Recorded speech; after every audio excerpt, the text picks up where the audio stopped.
Welcome to my channel, Learn with Teacher Ali.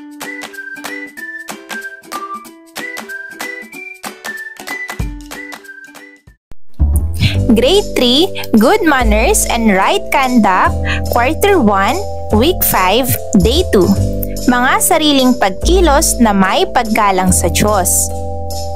Layunin: naiisa-isa ang mga sariling pagkilos ng may paggalang sa Diyos at naipapahayag na ang mga sariling pagkilos na may paggalang sa Diyos ay tanda ng pagkilala at pagmamahal sa Kanya at ito ay nagdudulot ng pagkakaroon ng mabuting asal. Mga bata, tungkol saan ang ating aralin kahapon?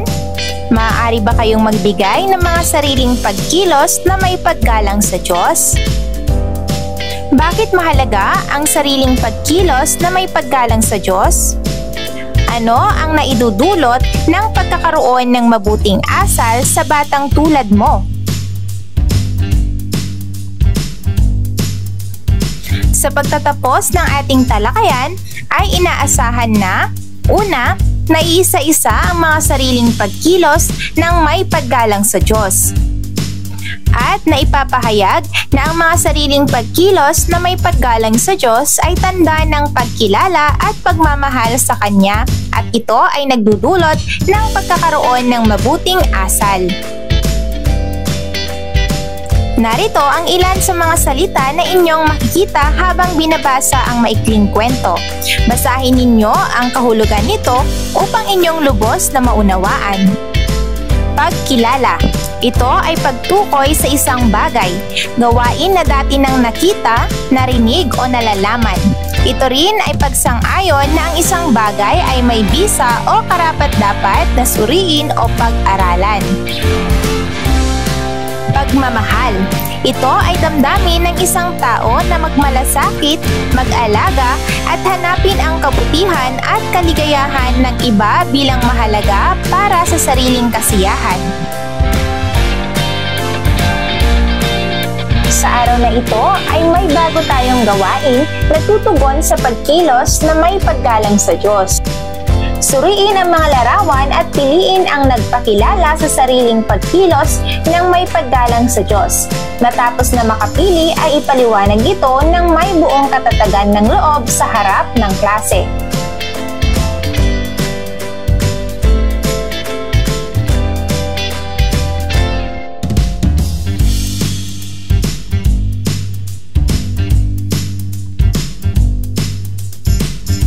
Sa 5 larawan, alin ang nagpakilala ng sariling pagkilos na may paggalang sa Diyos? Ano-ano naman ang mga larawan na hindi nagpapakita ng sariling paggalang sa Diyos? Bilang mag-aaral sa 3 baitang, ano ang iyong magagawa upang maisakilos na may paggalang sa Diyos?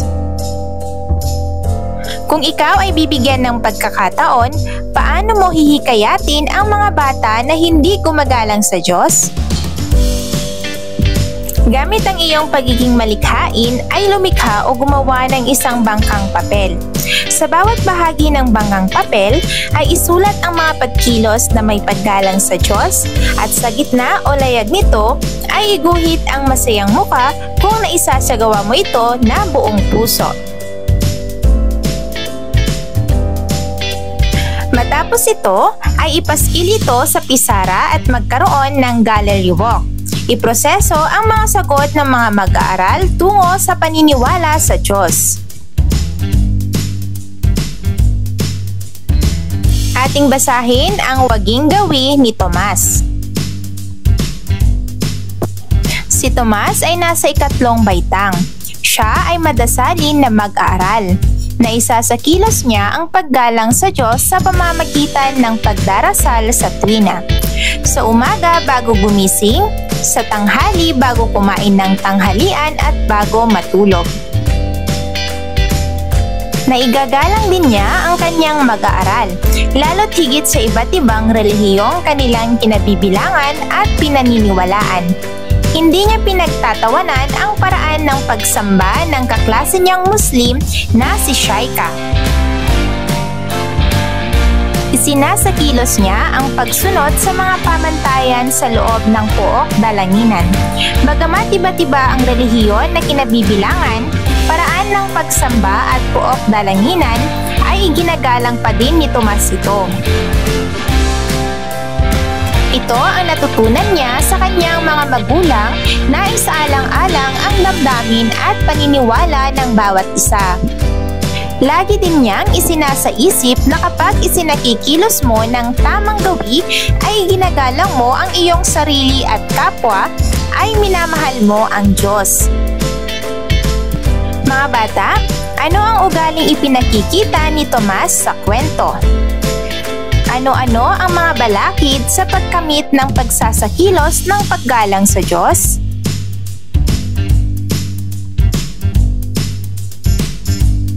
Paano mo hihikayatin ang iyong kamag-aral na nawawala ng paggalang sa Kanya? Bilang mag-aaral sa ikatlong baitang, paano maisasakilos ang paggalang sa Diyos? Paano ipinapakita ang pagsunod sa Diyos o sa iyong paniniwala? Magkaroon ng jud at sila ang magbabahaginan. Pagkatapos ay tumawag ng mag-aaral na mag-uulat o magbabahagi tungkol sa kanilang napag-usapan na kasagutan ng tanong na inilahad.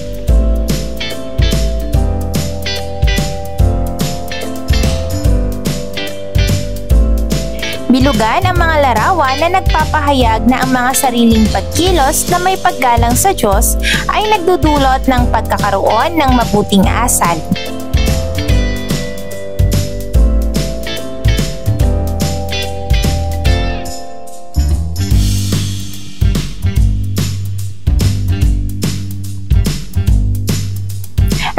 Pananampalataya at pananalig sa Diyos ang gumagabay sa paglilinang ng mabuting asal at pag-uugali ng tao. Ito ay nagdudulot upang mas mapalapit pa tayo sa Kanya. Ang pagsunod sa mga aral ng pananalig ay pagpapakita ng paggalang sa mga relihiyon tungo sa pagkakaunawaan ng bawat isa. Basahin at unawain ang bawat item. Sukatin ang iyong sarili ayon sa sumusunod na sitwasyon. Isulat ang letrang MG kung madalas na ginagawa, BG kung bihirang ginagawa, at HKG kung hindi kailanman ginagawa. Isulat ang sagot sa iyong kwaderno.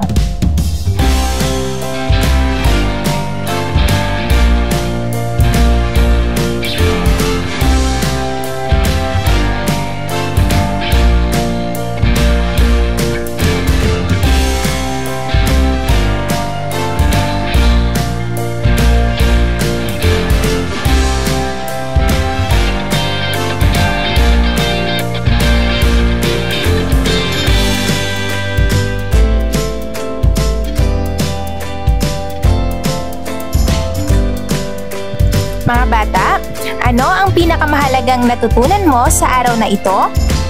Iguhit mo ito sa loob ng hugis puso at magsulat ng pangungusap kung papaano mo na ipapahayag ang sariling pagkilos na may paggalang sa Diyos tungo sa mabuting na idudulot ng pagkakaroon ng mabuting asal. Una, ang mga gawain ay maaaring ikonteksto ayon sa kakayahan ng mag-aaral, kaangkupan ng mga kagamitang panturo, lugar at iba pang kaugnay nito. Pangalawa, mahalagang malinang ang pagpapahalaga na pananalig sa Diyos. Ang mga pagtatasa o pagtataya ay mabisang gabay upang mapanatili ang kaangkupan ng aralin o paksa na batay sa mga kasanayang pampagkatuto, pamantayang pangnilalaman at pagganap.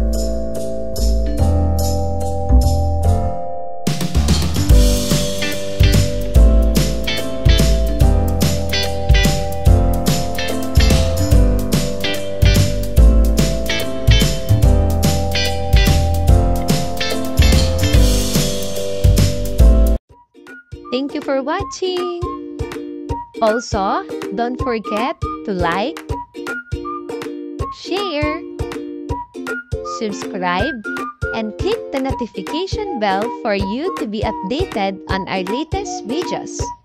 See you on our next lesson. Goodbye!